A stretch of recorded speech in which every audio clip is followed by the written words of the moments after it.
नमस्कार दोस्तों, stock market studies में फिर से एक बार आपको बहुत-बहुत दिल से स्वागत करता हूँ। तो आज मैं फिर से आपके सामने कुछ इम्पोर्टेंट कंपनी के अपडेट के डिस्कशन करूँगा। तो इस वीडियो को लास्ट तक ज़रूर देखिए क्योंकि एज़ ए सारे वीडियोज़ मेरे एजुकेशन पर्पस में होता है। तो मैं ज़रूर कहूँगा इस वीडियो को एज़ ए एजुकेशन पर्पस में लेना। कोई भी मेरे तरफ से बाय एंड सेल का रिकमेंडेशन नहीं रहेगा।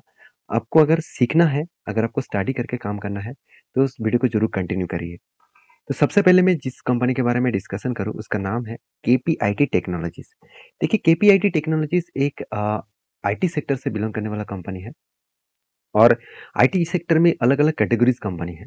और आप सभी जानते हैं केपीआईटी एक ऐसे कंपनी है जो आर्टिफिशियल इंटेलिजेंस और साथ ही साथ डिजिटल सॉल्यूशंस के ऊपर काम करते हैं। जो फ्यूचर में एक सबसे बड़ा एक प्रोजेक्ट बनने जा रहा है और सबसे बड़ा एक आईटी सेक्टर में एक नया रेवोल्यूशन लेके आ रहा है। तो जो आईटी सेक्टर को अलग लेवल से रिप्रेजेंट करेंगे। तो आर्टिफिशियल इंटेलिजेंस इंटेलिजेंस के ऊपर जो-जो कंपनीज़ काम कर रहे हैं, उनमें से एक पॉपुलर कंपनी केपीआईटी भी है। तो इसके ऊपर मैं चर्चा करूँ तो कंपनीज़ के जो परफॉर्मेंस है, वो आरओसी, आरओई में देखा जाए तो कंपनी के बेस्ट परफॉर्मेंस देखने को मिला है। अभी कंपनी का जो कर्जा है वो कम है, इनकम भी जो है वो भी देखा जाए तो मेरे हिसाब से कम ही है क्योंकि कंपनी का 31,000 करोड़ के आसपास मार्केट कैप है और कंपनी से 300 करोड़ के आसपास पैसा कमा रहा है। और डेप्थ के बारे में बात करूँ तो 280 करोड़ के आसपास डेप्थ है और कंपनी के डेटर्स डे के बारे में बात करूँ तो 64 करोड़ मतलब 64 डेज में कंपनी के हाथ में पैसा आ रहा है। अभी इस रेशियो को मैं चेक करूँ तो पहले कितना था, 350 दिनों में कंपनी के हाथ में पैसा आते थे और आज वो उस लेवल को कंट्रोल करने के बाद कंपनी 64 डेज में कंपनी हाथ में पैसा लेके आ रहा है। इसका मतलब एक हाई स्ट्रेंथ पॉसिबिलिटी है जहाँ पे कंपनी खुद को कंट्रोल किए है। और मैं यही चीज़ मैं आपको बार-बार बोलता हूँ कि जब कोई कंपनी खुद को अलग लेवल से रिप्रेजेंट कर रहा है, उस कंपनी के ऊपर एक प्लस पॉइंट के हिसाब से ज़रूर देखना चाहिए। अगर इस चीज़ को आप इस तरीके से देखेंगे कि कैश साइकिल्स के बारे में बात करूँ, तो कंपनी के जो पहले 337 डेज़ लग रहा था, उस जगह से कंपनी का 64 डेज़ लग रहा है, अभी कंपनी के हाथ में पैसा आने तक। तो आप कहेंगे sir inventory day, debtors day ये क्यों नहीं है? क्योंकि कंपनी का कोई भी प्रोडक्शन नहीं है और कंपनी को कोई रॉ मटेरियल्स खरीदना नहीं पड़ रहा है। तो इसलिए कंपनी को इन्वेंटरी डे और डेटर्स डे मतलब जिसको पैसा देना था, उसको तो देना ही पड़ेगा क्योंकि कंपनी जिसको सर्विस दे रहा है, उसी से कंपनी पैसा चार्जेस कर रहा है। तो यहाँ पे एक प्लस पॉइंट ज़रूर देखने को मिला और उस हिसाब से कंपनी का बैलेंस शीट भी अच्छा खासा यहाँ पे अच्छा खासा लेवल्स में देखने को मिला। जैसे आप देखेंगे कंपनी का रिज़र्व जो एक टाइम ज़ीरो था, वो बढ़ते-बढ़ते आज 1300 करोड़ तक पहुँचा। कंपनी का फिक्स एसेट भी लगातार बढ़ा और कंपनी इस बार हाईएस्ट पैसे को सीडब्ल्यूआईपी में लगा के रखा। अभी सीडब्ल्यूआईपी क्या है? कैपिटल वर्किंग इन प्रोसेस है। मतलब कुछ कैपिटल्स जो पैसा कंपनी खुद के बिज़नेस के ऊपर लगा के रखे हैं, जो प्रोसेसिंग में चल रहा है, उस पैसा प्रोसेसिंग होने के बाद नेक्स्ट ईयर में आपको फिक्स एसेट में ऐड होता दिखेगा। तो सारे पॉइंट्स कंपनी के फेवर में है। इसलिए आप देखेंगे कि कंपनी के ऊपर as a FIS, as a DIS हर किसी ने इस कंपनी के ऊपर होल्डिंग्स कंटिन्यू कर रहा है और डीएस ने तो छोटा-मोटा स्टेक यहाँ पे बेचा, मगर एफएस ने क्या किया खुद का स्टेक को अच्छा खासा यहाँ पे 10 टाइम्स सॉरी 10% आसपास यहाँ पे बढ़ा दिया है। तो मेरे कहने का मतलब है इस कंपनी के ऊपर फोकस रहना ज़रूरी है क्योंकि कंटिन्यूअसली कंपनी के ऊपर हाई वॉल्यूम भी दिख रहा है और इस तरीके से हाई वॉल्यूम तब होता है जब कंपनी के ऊपर एक शानदार तेज़ी से ग्रोथ देखने को मिलता है। अभी आप कहेंगे सर कंपनी तो बहुत तेजी से भाग चुके हैं। पहले भी मैंने एक आपको cough with handle patterns generate करके दिया था। मतलब जनरेट मैंने नहीं किया, जनरेट यहाँ पे हुआ था, मैंने आपको मार्किंग करके दिया था और यहाँ पे एंट्री लेवल भी मिला और यहाँ पे टारगेट 41% के आसपास टारगेट भी मिला था। और इस 41% के आसपास टारगेट मिलने के बाद यहाँ पे जो लेवल्स क्रिएट हुआ, आप देखेंगे तो एक ही रेंज के ऊपर कंपनी अभी ट्रेड कर रहा है। मैं आपको बहुत बार बोल चुका हूँ, जब तक इस रेंज को एक स्ट्रॉन्ग बुलिश कैंडल के साथ ब्रेकआउट ना करेगा, तब तक मैं एंट्री नहीं लूँगा। तो एंट्री तब लूँगा जब इसके ऊपर ब्रेकआउट करे क्योंकि कंपनी इतने दिनों से एक ही रेंज के ऊपर ट्रेड कर रहा है, इसका मतलब एक हायर पॉसिबिलिटी है, इस हाई लेवल को वो ब्रेक करेगा, उसके बाद एक बड़ा-सा धमाका हो सकते हैं। अब इसी चीज़ को मैं आपको यहाँ पे दिखा दूँ कि कंपनीज़ के प्रीवियस डेटा को तो कंपनी अच्छा खासा यहाँ पे शानदार मोमेंटम कोविड के बाद दिखाया है। तो इसके ऊपर ज़रूर फ़ोकस रखिए एज़ अ लॉन्ग टर्म के लिए और कभी भी स्विंग ट्रेडिंग बनता है, तो उसके ऊपर भी फ़ोकस रखिए। नेक्स्ट जो कंपनी जिसके बारे में बात करूँ उसका नाम है आरबीएनएल, रेलवे विकास निगम लिमिटेड। तो आरबीएनएल तो आरबीएनएल आप सभी जानते हैं रेलवे विकास निगम निगम लिमिटेड जो है वो न्यू लाइन्स, साथ ही साथ देखा जाए तो रेलवे जो इलेक्ट्रिफिकेशंस है, साथ ही साथ ब्रिजेस जो है, वर्कशॉप जो है और साथ ही साथ ट्रेन जो बनाने का काम भी इसी कंपनी करते हैं। तो कंपनी को लगातार प्रोजेक्ट मिलते जाते हैं और आपको ये भी मैंने मेंशन किया था कि आरबीएनएल का स्ट्रॉन्ग जो ऑर्डर बुक है वो इस बार 65,000 करोड़ के आसपास स्ट्रॉन्ग ऑर्डर बुक किया और उस ऑर्डर बुक के बाद कंपनी के ऊपर अच्छा खासा ग्रोथ होने का चांसेस है। कंपनी यहाँ पे मार्जिन एंड फाइनेंशियल के बारे में एक बातचीत का है कि आरबीएनएल मार्जिन में improve one of the current order are मतलब एग्जीक्यूटेड। इसका मतलब जो कंपनी का करंट ऑर्डर मिला उस बेसिस में कंपनी का मार्जिन का ग्रोथ होने का चांसेस हायर लेवल में है। और कंपनी ये भी बताया कि कंपनी क्वार्टर वन में कंपनी जो रेवेन्यू किया वो 838 करोड़ के आसपास। इसका मतलब रेवेन्यू में अच्छा खासा ग्रोथ हुआ और कंपनी का रेवेन्यू ग्रोथ होने के जो मेन कारण है कंपनी का मेट्रो जो प्रोजेक्ट था एंड आप देखेंगे 3,941 करोड़ का जो मेट्रो प्रोजेक्ट था एंड नॉन मेट्रो प्रोजेक्ट है उस प्रोजेक्ट के बेसिस में ही कंपनी का रेवेन्यू ग्रोथ हुआ है। तो सोचिए जब कंपनी का वंदे भारत का इतना बड़ा प्रोजेक्ट मिला 200 करोड़ का कंपनी का वंदे भारत का प्रोजेक्ट मिला। ये मैं नहीं बता रहा हूँ, आप खुद ही देख लीजिए। The company is will prepare to sources raw materials for Vande Bharat order with on मतलब नो रशियन मतलब कंपोनेंट्स इन्वॉल्वमेंट।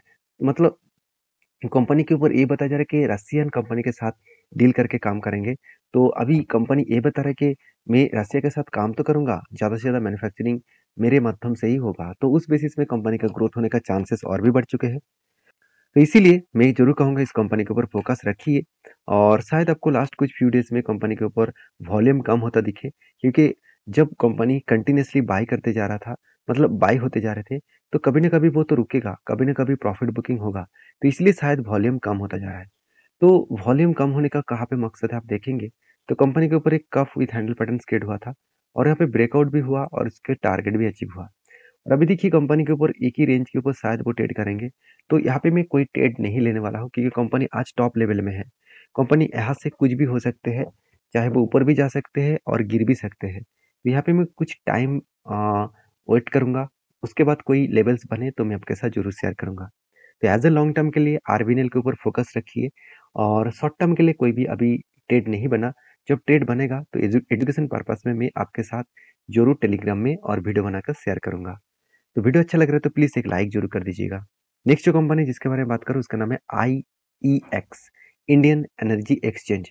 अभी इंडियन एनर्जी एक्सचेंज के बारे में एक बात आप याद रखना कि इस कंपनी के बारे में एक चीज आपको हमेशा देखना चाहिए, वो क्या है?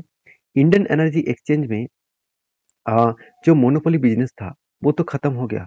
इसलिए शायद बहुत सारे लोगों को यही लग रहा था कि IEX बंद हो जाएगा, खत्म हो जाएगा, गिर जाएगा, मगर ऐसा कुछ हुआ नहीं। हाँ, थोड़ा-सा शायद करेक्शन देखने को मिले और उस करेक्शन के बाद मैंने आपको कुछ लेवल्स मेंशन किया।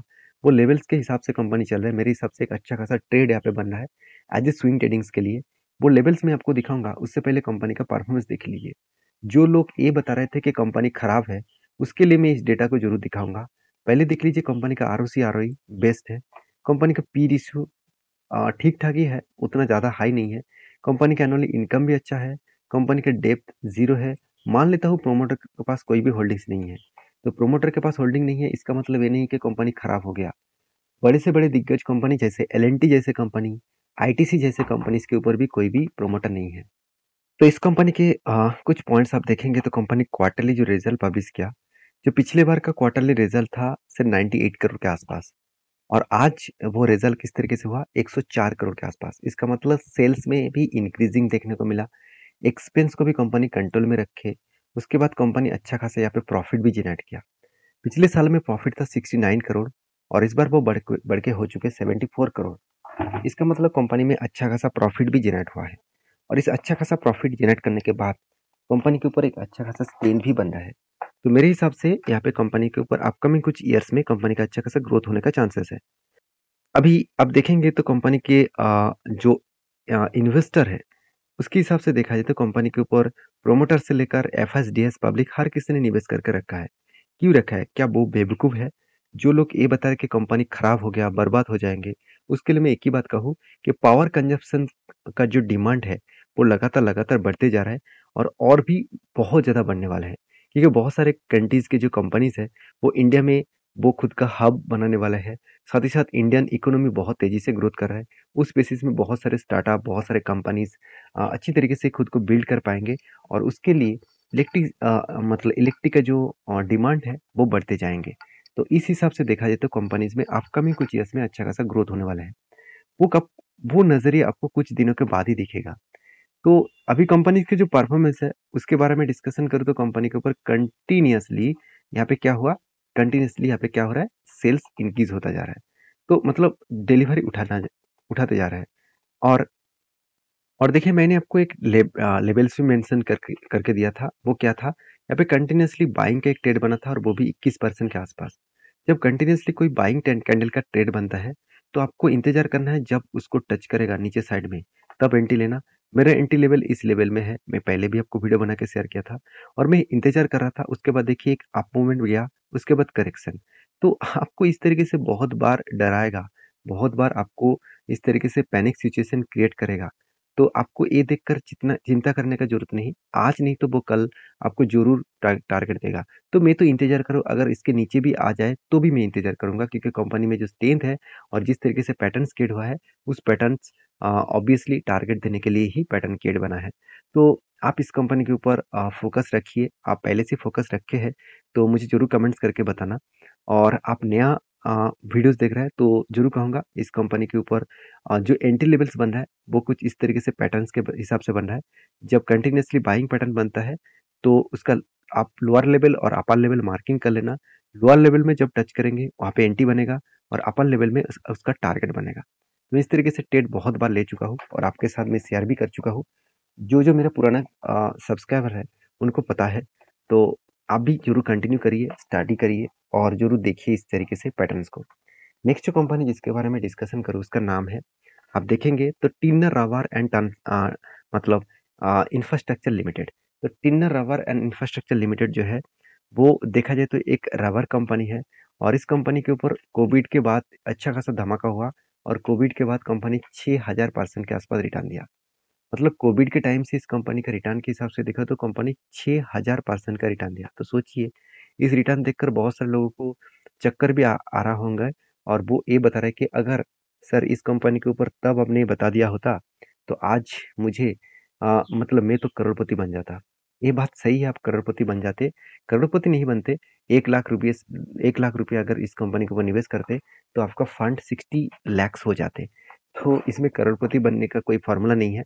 मैं यही कहता हूँ कि छोटे कंपनी के ऊपर आपको इस तरीके से चीज़ देखकर मतलब आपके दिमाग में इस तरीके से बात को मत बैठा लेना कि अगर मैंने पहले निवेश किया होता तो आज क्या होता। तो अगर मगर छोड़ दीजिए, आपको अगर काम करना है तो अभी से स्टडी करिए, अभी बहुत सारे कंपनीज़ मिलेंगे। तो अगर मुझे पूछेंगे कि इस तरीके से कंपनी के ऊपर क्या मैं निवेश करता हूँ? मैं बिल्कुल निवेश नहीं करता हूँ।